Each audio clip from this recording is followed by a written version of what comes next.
The financial sector bears some of the blame for Europe's recent economic downturn and its current debt problems, so it should pay more into the public purse. That's the argument behind the financial transaction tax. But Britain, in particular, has been determined to block it.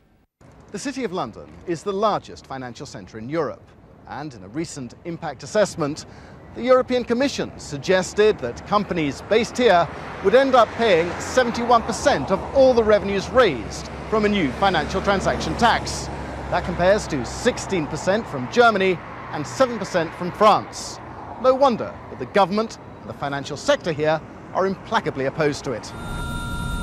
They fear financial institutions would desert London for other continents. They will be going to Asia, they might be going to North America. And similarly, to compete with that, because the EU financial institutions I don't think will be able to bring their prices down to match that, those EU financial institutions, I expect, will look for other places to do their business.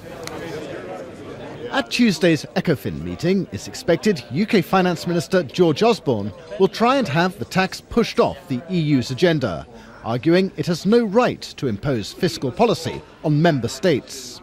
George Osborne will be saying, we do not want this introduced, and it will be over my dead body, and indeed some of my fellow finance ministers from countries which depend as well on financial transactions. It could be Ireland, it could be Luxembourg, but I wouldn't exclude even some of the others, saying this is not a good idea because it introduces European dictatorship of what tax policy we can have, which member states on the whole are very opposed to.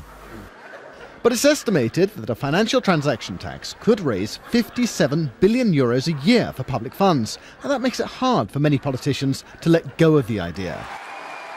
President Sarkozy has made it an election pledge to introduce one for France alone. And in Germany's Bundestag, opposition parties are telling Chancellor Merkel to force through an EU-wide financial transaction tax as the price for them supporting the new treaty on European fiscal discipline. Jeremy Howell, BBC News.